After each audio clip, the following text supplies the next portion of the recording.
Here we are again, the Visit Julian podcast. We have another organization here today that we're really wanting to get the word out to the community and to those outside the community who might just love the idea of gardening. So I have Trisha Elisara from the Julian Elementary Garden here. Thanks for coming, Trisha. Thanks for having me, Robin.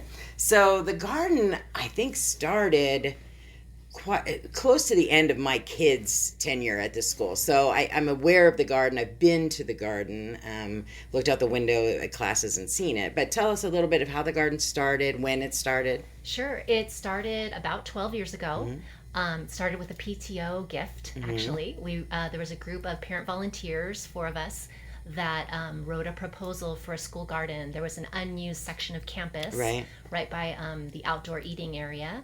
And we walked that area. It wasn't being used. We got excited about the vision for not only a school garden, but an outdoor classroom. So we wrote a proposal, took it to PTO. They gave us our first gift to get off the ground. And then we had so many in-kind donations from the community, people that came out and built infrastructure and cleaned up the space and helped us start building that. Garden beds and that gorgeous table. Right. Tell us about that. Yeah, Don Madison, we commissioned him to make a table out of cedar from, Vulcan, one of his beautiful tables. We had volunteers come out and renovate a gazebo space, build a shade structure. We have 3 original gates made by James Hubble, an Eagle Scout, and Art Cole. So we have some really original pieces of work. So that all started as a volunteer effort for about 3 or 4 years, parents running it. And then it naturally just came under Pathways. Pathways, existing to promote wellness. And what promotes wellness more than gardening? Sure. And it just really matched with our wellness policy and Pathways mission. And so the garden then became part of Pathways. And Pathways began writing grants to continue the garden, sustain it, and also to pay a garden teacher. And so we've been so fortunate over the last 7 or 8 years that every child at Julian Elementary gets a garden class, anywhere from half an hour to an hour. Some years they get that every week. Other years, depending on funding, they get that every other week. But it's really become sort of a core part of school culture that kids have gardening as part of their school day. Yeah, you can tell from the photos and just the buzz that the kids really love it. I mean, I've seen so many pictures over the years of the harvest of the month and the kids just like holding it. Like you can just feel it come out of the photograph, the excitement of the kid who is participating and grew something and now is eating it. Oh, absolutely. Yeah. Like nutrition, I always say that nutrition education works, but you actually have to do it. You actually have to teach kids about good nutrition. And I always use the example of we plant peas in mid-February because that's when you can plant peas in Julian. And so they're ready to harvest in May. There's not a lot of crops that you can plant during the academic school year, but peas are one of them where you can put the seed in the ground and eat them. And I always say that we sing about peas, and we do botanical drawings of peas, and we read about Thomas Jefferson and how he grew peas at Monticello, and we do pea crafts. And by the time that the kids actually are able to harvest, they can't wait to eat that. They eat that pea, right? So yeah, nutrition's a big part of it. Getting kids excited, giving them exposure to things, showing them how things are grown. Literally getting their hands in the soil. But that's just a part of it. We do the nutrition piece, but we also do art, and we do ecology, and we do science, we do academics, we do language arts. Isn't it amazing all the things that can come out of a garden? Yeah, absolutely. Yeah. There's really nothing that can't be taught in a garden. Math. And yeah, absolutely. And teachers, so we teach garden classes, but then the garden is also used by teachers on their own and also by staff. It's a place where celebrations are held and Easter egg hunts happen. And isn't the gazebo, if I'm not mistaken, utilized for reading, for example? Exactly. Yeah. So in addition to growing, I think we have over, I want to say probably 20 to 30 fruit trees. And also raised beds where we're growing vegetables, and also flowers. We're growing all this stuff, but it's also a classroom. So there's places to sit. We have a circle of tree stumps under the tree where a class can gather, Kids can sit in the gazebo. So it's also just used as an alternative outdoor space Sure. for teaching. And so yes, some teachers, instead of kids reading at their desks for 20 minutes. SSR. Yeah, SSR, totally. Remember SSR. Sustained silent reading. Instead of just sitting at their desk and doing that, they're sitting under a mulberry tree, or they're in a rocking chair in the gazebo, or they're, sitting next to a bed of flowers. So it's used for all That's so different great. purposes. Yeah, I hope, as you're talking about it, which happens a lot in these podcasts, I just get so inspired, and it's one of those things where you want to grab and shake everyone and go, you have to know about this, and you have to support it. You have to be, you have to see all the value that this brings. It's true, and we love to give tours. So if anyone ever expresses any interest in the garden, the first thing we do is we say, come on over. Let us give you a tour, show you all the projects that we've done, that we're doing, that we want to do, and without fail, people just get excited and really glad to know that this is happening in our town. Right. That we have a program this big, this long. School gardens, unfortunately, and many schools, they don't last very long because the champions that move start on with them their kids. move on with their kids. Yeah. It's an old story that you and I know. But we've been really lucky that over the 12 years that the garden has been there, it's never really lost any momentum.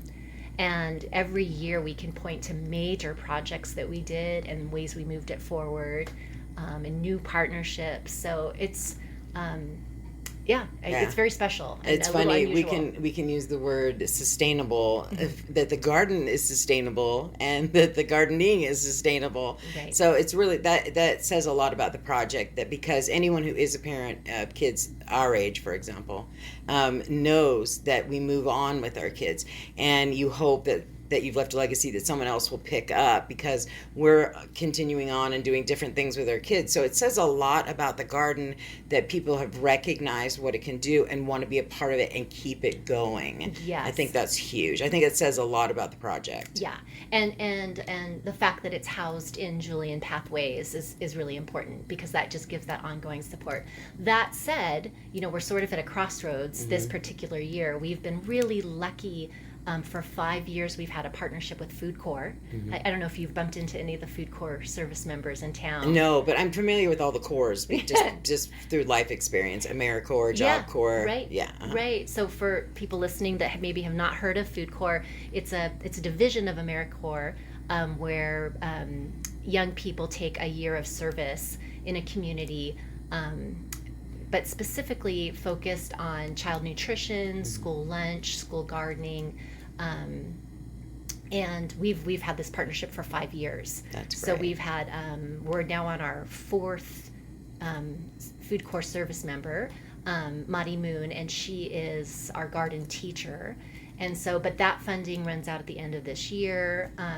So we're continuing to write grants. We're always looking for grants, and we're doing a lot of really neat fundraisers and some events in the community. But this is really a key year for us to write our plan for our next 10 years. Yeah, for sure. Yeah. So the support of the community is very important. And I think right now, Julian is seeing such an influx of new people that they need to learn about the garden and the program, because so many people talk about the reasons why they love living in a small town. Yeah. But if they're not aware of this, and they can't jump up and support it. And you being just so amazing with great ideas. I know you did that little party grant that was recyclable or reusable for class parties, and which kind of goes along with the garden, because you want to save the earth, be good to the earth, that kind of thing. But I just think it's important that we educate our community on what's going on.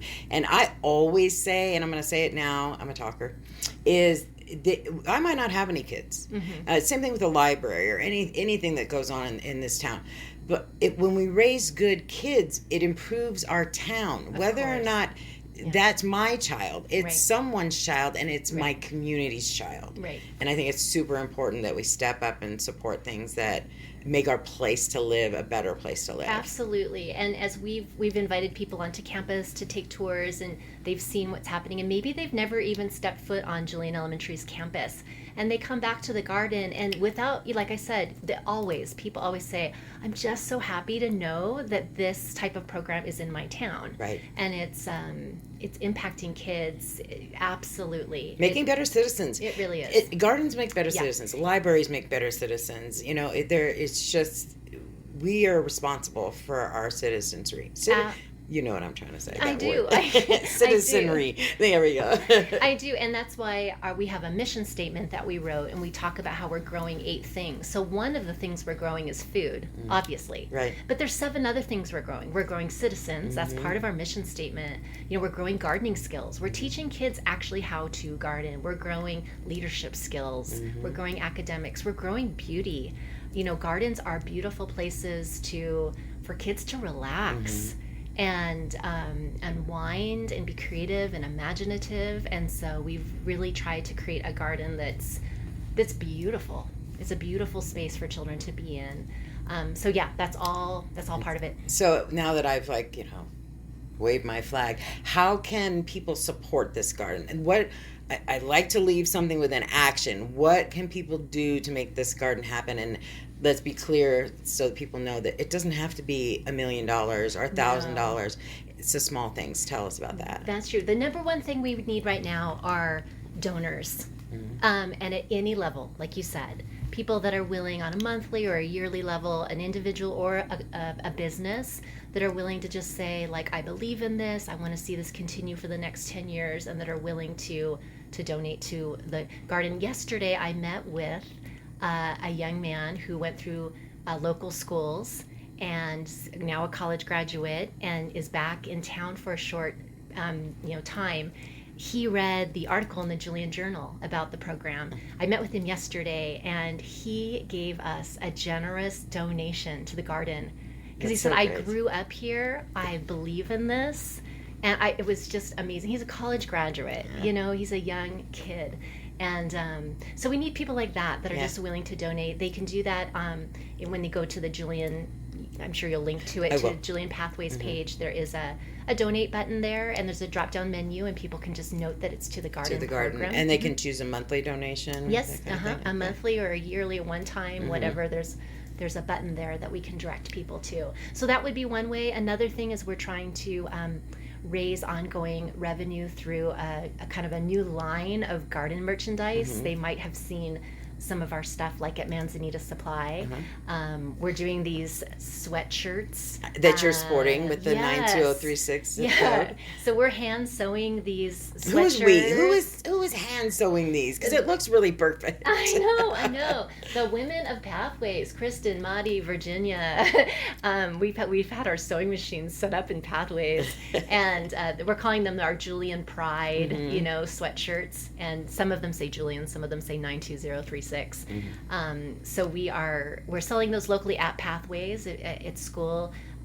We also have new postcards and new greeting cards that we've made. The postcard and greeting card is the original sketch of the garden gate that Jim Hubble created for us. So a number of years ago, he got excited about the garden and made us an original gate. And the first time he went out to sketch it, they still have that sketch in their archives. So they gave us permission to reprint that onto a series of cards and postcards. So we're really working hard to, create ongoing revenue. And then also, with things loosening up at schools, we're going to start really rebuilding our volunteer group.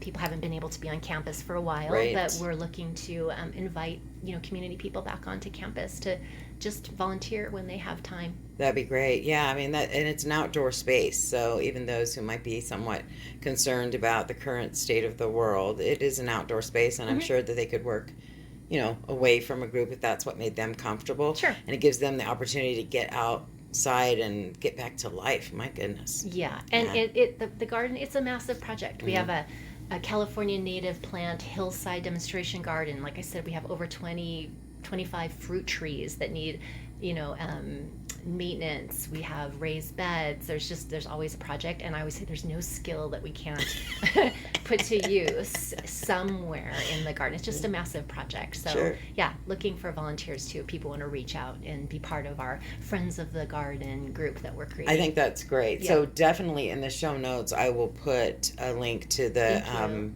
Yeah. Pathways page where they can make a donation. Yeah. And it's silly little things that people fall in love. I have to share this because I haven't said this on any other podcast, but it made me think of it. I'm a big fan of the San Diego River Park Foundation. Sure.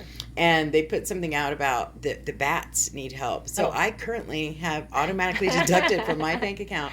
I sponsor a bat for $13 a month. That's awesome. I love bats. We have a lot at our house. I get to see them all the time, and it was like I want to support a bat. That's so awesome. $13 a month. So if someone gets excited about the garden, I don't know why the number was 13, but that's what they said it was. And That's so so funny. yeah. So Yeah. hey, donate $13 a month to the garden. That's wonderful. Yeah. That's wonderful. And if people want to start by seeing it, please just anybody is welcome to reach out to me, and we'll organize a tour and see where you might want to be involved or what you might want to support. Yeah. Yeah. Yeah. We're just always looking for partners. I'd also be interested in maybe scheduling an actual event that people could sign up for. So after this is over, let's talk about that. I did have another question. Oh, isn't there a breakfast coming up to view the garden? The date isn't confirmed It yet. hasn't been set, but sometime in June, right? Not totally sure Okay. yet. It may be, or it may be in August when maybe the summer garden is at its best. Sure. Still figuring that out.